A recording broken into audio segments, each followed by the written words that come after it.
E aí, pessoal? Já pararam para pensar que a história da nossa família está toda escrita no nosso DNA? Pois é, hoje a gente vai dar uma de detetive genético e aprender a desvendar os segredos que estão escondidos nas árvores genealógicas, os famosos heredogramas. Olha, eu sei. Quando a gente bate o olho num heredograma desses, cheio de quadradinhos e bolinhas, pode parecer um bicho de 7 cabeças, né? Mas eu vou mostrar que, na verdade, não é tão complicado assim. E se eu disser que com as ferramentas certas a gente consegue ler esse mapa e descobrir todos os segredos genéticos que ele esconde, é exatamente isso que a gente vai fazer hoje. Bora lá? Ok, vamos mergulhar de cabeça nisso. O primeiro passo é entender que todo heredograma é como se fosse uma cena de um crime para um detetive. A gente precisa saber procurar as pistas visuais. Pensa assim, de um lado, a gente tem as evidências que a gente pode ver, tipo a cor de um olho ou uma condição genética qualquer. Isso é o que a gente chama de fenótipo. O nosso trabalho é usar essas pistas visuais para descobrir o que está rolando por trás, lá nos genes, o genótipo, que é o mecanismo invisível que comanda tudo.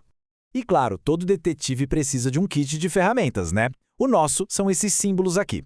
E é bem fácil, ó. Quadrado representa homem, círculo representa mulher. Se a forma estiver toda pintada, quer dizer que a pessoa tem aquela característica que a gente está estudando. E as linhas, elas só conectam os pais aos filhos. Pronto, com isso a gente já consegue começar a investigar. Mas antes de resolver qualquer mistério, a gente precisa entender as leis por trás de tudo. As regras do jogo da herança genética. E aqui está a regra de ouro da herança ligada ao sexo. Se liga nisso. A mulher é XX e o homem é XY, certo? Então a mãe sempre passa um cromossomo X, não importa se é para um filho ou para uma filha. Já o pai é o cara que define. Ele passa o cromossomo Y para os filhos homens e o X para as filhas. Entender isso aqui, gente, já é meio caminho andado para resolver tudo. E essa história de X e Y cria uma situação bem interessante. Como as mulheres são XX, se elas têm um gene com defeito num cromossomo X, o outro X saudável pode compensar. É tipo ter um step no carro, sabe? Agora, os homens são XY, eles não têm esse step. Se o único cromossomo X deles tiver um gene recessivo, já era, a característica vai aparecer. É por isso que algumas condições como daltonismo, por exemplo, são muito mais comuns em homens. Beleza? Vamos em frente então. Agora a gente vai ver como usar essas regras para identificar os 3 principais padrões de herança que estão ligados ao sexo. Nosso primeiro padrão é o mais fácil de todos, é moleza. A herança ligada ao Y. Às vezes chamam de herança restrita ao sexo masculino.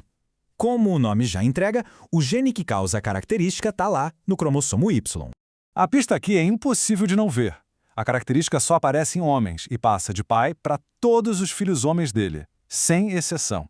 Então, se você encontrar um pai afetado que tem um filho homem sem a característica, pronto, já pode descartar na hora a herança ligada ao Y. Agora, o segundo padrão, a herança recessiva ligada ao X. Fica de olho, porque essa aqui é um pouquinho mais traiçoeira. Ela geralmente afeta mais os homens e tem um truque, ela pode pular gerações. É aqui que entra a figura da portadora silenciosa, que esse slide mostra muito bem. Geralmente é uma mulher. Ela tem o gene recessivo em um dos cromossomos X dela, mas o outro X, que é saudável, mascara o efeito. Então a característica não aparece nela, mas ela pode passar esse gene para os filhos. Ela é tipo uma ponte invisível que faz a característica pular uma geração. E a prova final para matar a charada da herança recessiva ligada ao X é essa. Olha para a relação entre a mãe e os filhos homens. Se uma mulher é afetada, isso significa que os 2 cromossomos X dela carregam o gene recessivo.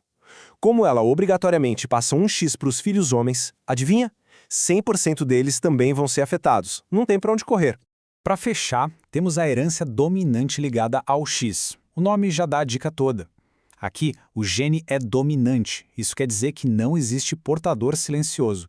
Se a pessoa tiver uma única cópia do gene problemático, a característica já aparece, seja em homem ou em mulher. E a pista que não deixa nenhuma dúvida é o que a gente chama de assinatura do pai. Um pai afetado vai passar o único cromossomo X que ele tem para 100% das suas filhas. Se ele tiver uma filha que seja que não é afetada, pode esquecer. Não é herança dominante ligada ao X. Agora que a gente já conhece os padrões, vamos juntar tudo e criar uma chave mestra que funciona sempre para resolver qualquer heredograma que aparecer na sua frente. Esse quadro aqui funciona tipo uma colinha rápida. Se bater uma dúvida, é só consultar aqui para ver as principais diferenças. Sabe, qual padrão afeta só homens, em qual deles o pai nunca passa para o filho. É uma ótima ferramenta de consulta rápida. Mas se você quer um método à prova de falhas, é só seguir esse fluxograma. É um passo a passo. Começa pela parte 1, ali na esquerda. A primeira pergunta é: tem transmissão de pai afetado para filho homem? Se a resposta for sim, a seta já te dá o diagnóstico, ligado ao Y. Se for não, a gente pula para a parte 2. E lá a gente continua, checando a transmissão de pai para filha e depois de mãe para filho, até chegar no diagnóstico final. É só seguir as perguntas, não tem erro. Vamos testar na prática, com esse exemplo aqui. Seguindo o nosso fluxograma, primeira pergunta, na parte 1. Existe transmissão de pai para filho homem? A gente olha ali, na primeira geração o pai é afetado, mas o filho dele não é. Então a resposta é não. Isso leva a gente direto para a parte 2. Próxima pergunta. O pai afetado transmite para todas as filhas dele?